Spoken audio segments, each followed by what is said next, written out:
Now, look, we got another comic coming to the stage. This next comic is fantastic. These comics are traveling comics. These comics travel miles to come and do this show. These comics, like, they've been doing shows all over Portland, packed crowds, hundreds of people. Like 70 people.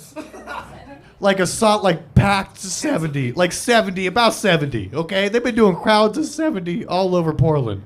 And then I brought them here with a crowd of freaking seven. And I appreciate you being here. This next comic's fantastic. I want you to make it loud for Hannah Jones!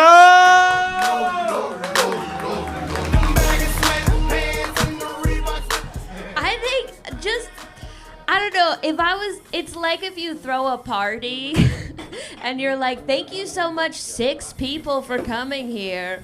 You gotta pretend, you gotta like cover it a little bit. Like there's so many people here. Give it up. Hear all that clapping? Give it up. Woo! Oh, yeah. Oh my God. Tons and tons of people. That's crazy. I also love the idea that you're like, they're traveling. We break even. We're not. I don't know how to express to you how unsuccessful we are, but I feel like you're getting a pretty good picture of it. I feel like it's pretty evocative. Our various performances are really selling how much we need money.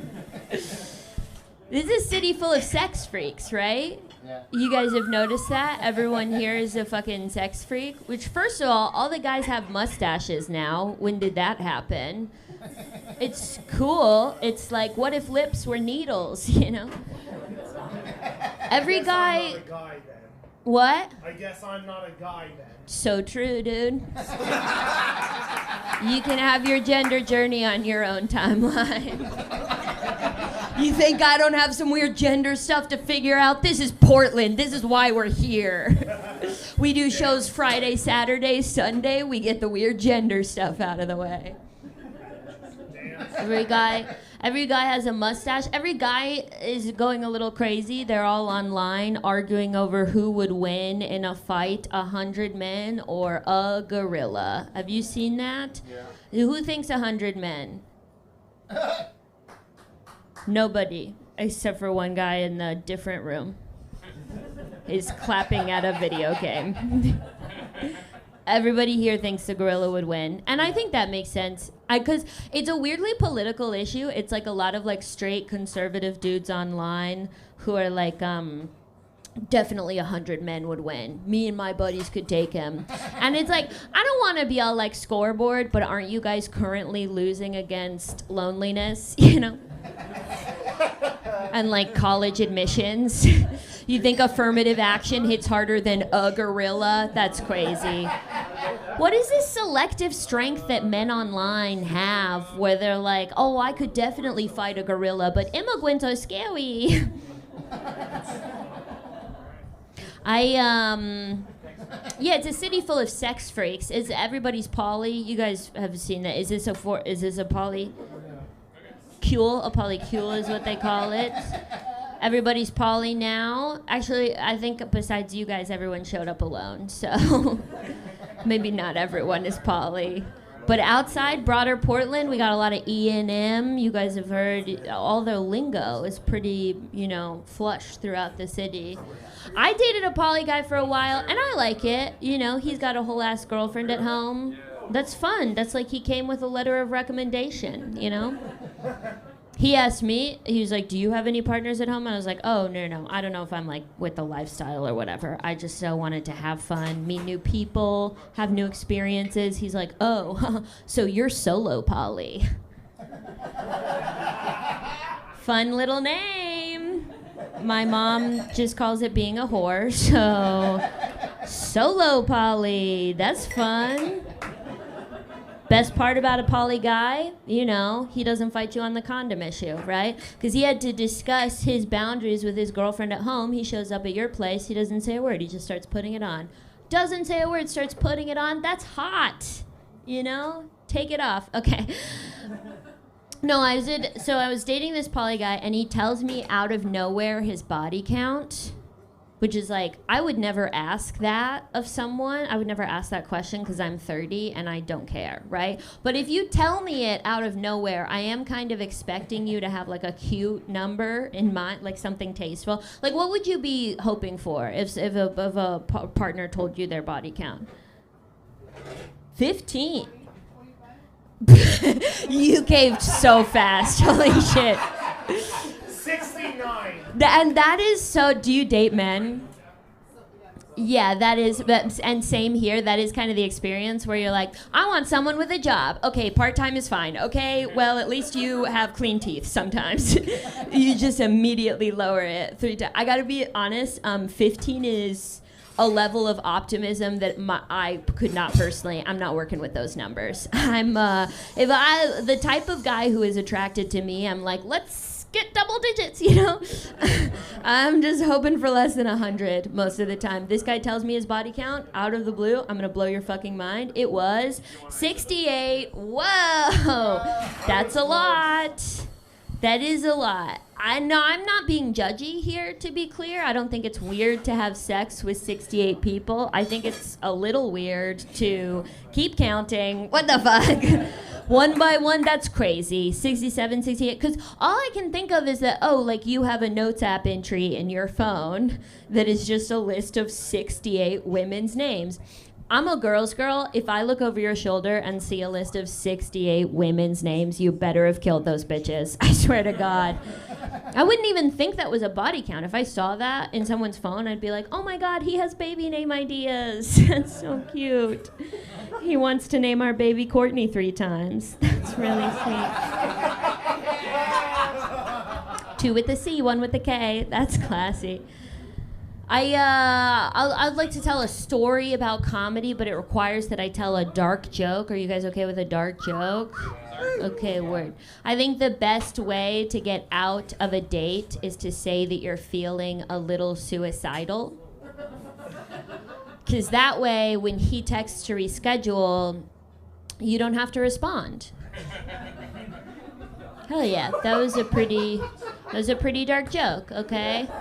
And I don't tell that joke anymore because one time I told it at a show, and after a show, a guy emailed me and he was like, hey, I thought that one joke was fucked up. I liked your whole set, but that joke's wildly offensive. And I took the time to respond to him. I was like, thanks for, saying that. I don't do comedy to bum people out, so that changes the way I think about the joke. But you should know that my whole life I've experienced suicidal ideations. Hi, welcome to the show. Thank you so much for coming. I think sort of like what you entered on is me threatening to kill myself, which is not a good first impression. And then they're sort of like laughing a lot at that, but it's not because they find it funny that I was gonna. Okay, so I think the best way to get out of a date is to say that you're feeling a little suicidal, because that way when he texts to reschedule, you don't have to respond. Okay, so yeah, and so someone heard that joke and they reacted sort of the same way you are, which is like, where am I? Get me out of here. And right. So he emails me out and I was like, thanks for telling me that. That changes. I might not do that joke anymore. But you should know that I've experienced that my whole life. And then he took the time to respond too. He was like, oh, is that what inspired the joke?